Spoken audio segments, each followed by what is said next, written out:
Well, hello YouTube. So this is an establishing shot video of my garden as it is this year.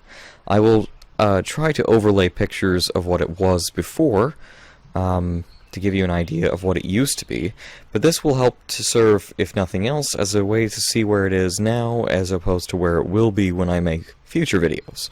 So I'm going to start here with, I'll start actually by saying that this was all sod except for the large trees, the two rhododendrons, one of which you can't see over there, and that's it. Everything else is me. The retaining walls, the bushes, the plants, the pond I'll show you, any of the small trees, the blueberry bushes, everything. So I'm just going to give you a quick tour. So as you can see, I got a patio that's got a lot of work to go, but I've been growing this grapevine around it, and you can get the idea that it's supposed to make you feel enclosed in a nice little leafy place, right? Make it feel a little more naturey while you still get to enjoy the being out of the weather. So we're going to start by going over here. See a bougainvillea that's also supposed to go up and around and climb everything, but it's obviously got a long ways before we do that. Got some dogwood, or 9-bark, I think it's called, to help block the view a bit. There's a salvia there. I'll talk more about that in a minute.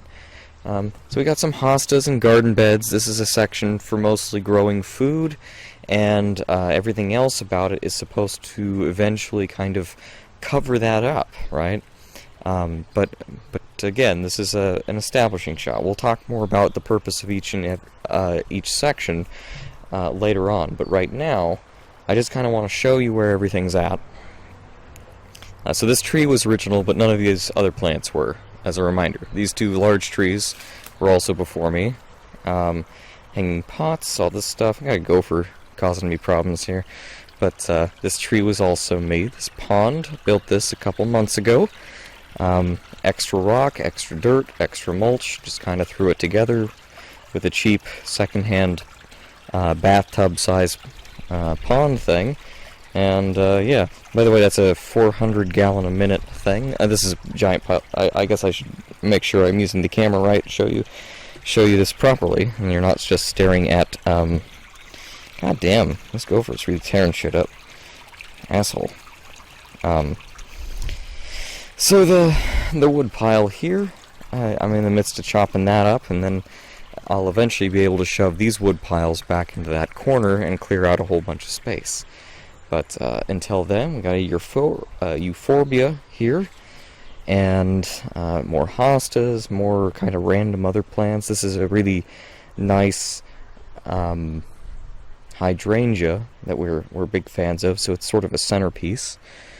We got a burning bush next to these blueberries here. This is the burning bush over here. Salvias, gardenias, lavenders. You can tell there, the little bees checking out the salvias, right? They're a really good pollinator attractant. Earlier there was butterflies on my first attempt at this video. Now I just kind of want to get it out. So there's a rhodie that was hacked down before we moved in, and it's growing back pretty strong now, but last year didn't do anything. Then there's a trumpet vine over there, a whole bunch of raspberries that are supposed to grow along the shed, and strawberries way down below. Let me see here. Lots of pepper plants. Got ghost peppers, scotch bonnets, regular habaneros, Thai peppers. Everything under the sun is over here. Although some of them aren't looking too good. But more blueberries, lots of sage and tomato and chives and everything else. And again, all this retaining wall was me. All of this bark was me. This was just a big flat bit of mud and or sod. And so we've been transforming that over the last year and a half or so into what you see before you. So then there's a jasmine that needs to get hung up. There's huge amounts of oregano on this retaining wall that we just kind of let go crazy. And a contained blackberry here so he doesn't take over the yard.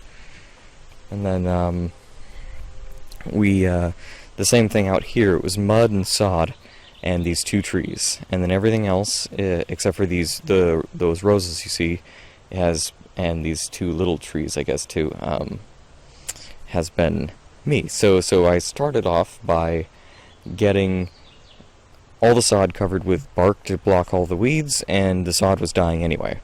And then after that, I've been getting ready by making this rock retaining wall here, digging up old retaining walls that they had to use elsewhere. That's what the back ones were made out of.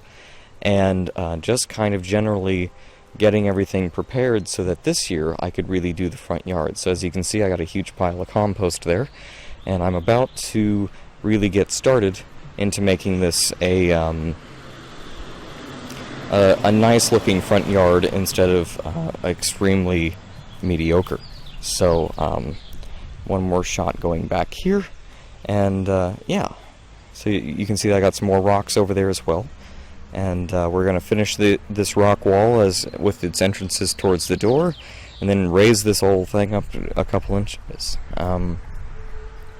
And over here is just a bunch of rose bushes. This is a neat little spindly tree. They grow super fast. It's only been in the ground a little over a year and a half, and he's already 3.5, 4 feet tall. So they grow really fast. That's great. And then we got some tiger lilies and some more salvia. Russian sage are also things that the bees are huge fans of. And anyway, that's where we're at. Same with that mailbox. It was also added by me. Had a roommate who happened to be good at bricklaying, but we'll get to that later. So anyway, I hope you've enjoyed this establishing shot, and I hope that it serves as a good starting point, so that when I make videos in the future, you have an idea of what this used to be and what it has become. Talk to you later. Bye.